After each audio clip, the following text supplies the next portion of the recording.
बिहार चुनाव को लेकर चिराग पासवान का बड़ा ऐलान। जहां हमारी प्रत्याशी ना हो वहां बीजेपी को वोट दे।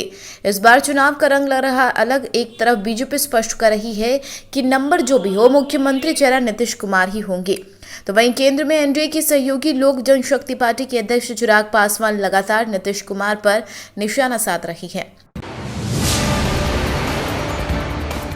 एनसीबी के हाथ लगी बॉलीवुड से जुड़ा ड्रग सप्लायर गैंग। रंगे हाथ पकड़ी गई टीवी एक्ट्रेस। खबर है कि एनसीबी के अधिकारी मुंबई के वर्सोवा के 2 जगहों पर प्लेन कपड़ों में गए थे।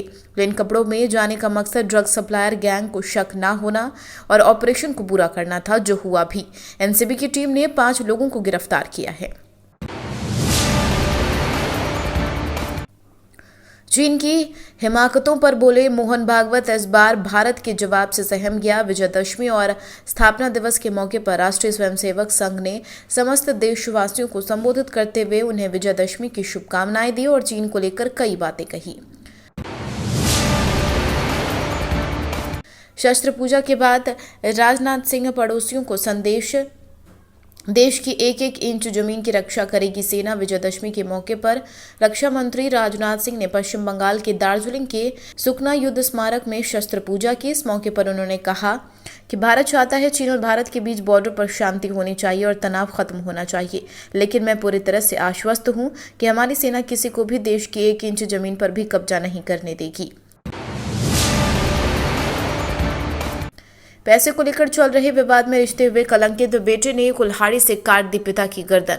बेटे से पूछताछ की गई तो उसने पहले स्वीकार नहीं किया, लेकिन बाद में गहराई में पूछताछ करने के बाद बेटे ने हत्या की बात स्वीकार कर ली और बताया कि पैसे के विवाद में गुस्से में आकर कुल्हाड़ी से मारकर उसकी हत्या कर दी थी। इससे पहले भी पिता और बेटे के बीच कई बार झगड़ा हो गया है।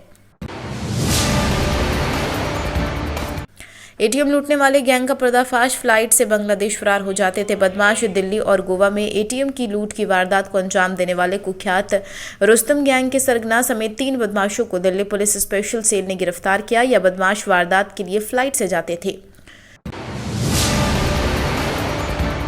यूपी के फिरोजाबाद में गुंडई रात के घर के अंदर घुसकर 11वीं छात्रा को गोली मारी। 3 लड़कों ने देर रात को घर में घुसकर 16 साल की छात्रा के सर में गोली मारी, जिससे उसकी मौके पर मौत हो गई। उसके बाद तीनों आरोपी फरार हो गए। हत्या के कारणों की खोज कर रही है पुलिस। बॉलीवुड की ड्रग्स पर जारी है टकराव। लवीना का आरोप पर एक्ट्रेस अमायरा के वकील की सफाई। एक्ट्रेस लवीना लोधी ने वीडियो जारी कर फिल्म डायरेक्टर महेश भट्ट पर गंभीर आरोप लगा दिए थे। एक तरफ उन्होंने महेश के भांजे सुमित पर ड्रग्स और लड़कियां सप्लाई करने का आरोप लगाया, तो वहीं दूसरी तरफ उन्होंने महेश भट्ट को ही बॉलीवुड का डॉन बताया। मास्क नहीं पहना तो होगी 2 साल तक की सजा। इथोपिया ने लागू किया सख्त कानून। ऐसा सख्त कानून लागू करने वाला पहला देश बना इथोपिया। इसके बाद ही कानून में मास्क नहीं पहनने पर जुर्माना लगाने का प्रावधान किया गया है। इथोपिया अफ्रीका में दूसरी बड़ी आबादी वाला देश है। अप्रैल में कोरोना रोकने के लिए इमरजेंसी लागू कर दिया गया था। सितंबर में इमरजेंसी हटा लिया गया, लेकिन सख्त पाबंदियां अब भी लागू है। इन्फिनिक्स हॉट 10 का एक नया वेरिएंट 8,999 रुपये में हुआ लॉन्च। इस स्मार्टफोन को भी भारत में इस महीने की शुरुआत में single 6GB plus 128GB variant में लॉन्च किया गया था। लॉन्च किया गया नया वेरिएंट भी इस वेरिएंट के भी 4 colour option amber red, moonlight jade, obsidian black और ओशियन वेव में उपलब्ध होगा। अभी तक की जानकारी यहीं तक। डीएनपी इंडिया पर देखते रहिए नई वीडियोस और ताज़ा खबरें सटीक जानकारी के साथ। चैनल से जुड़े रहने के लिए सब्सक्राइब करें और हमारे फेसबुक पेज को भी लाइक करें। नमस्कार।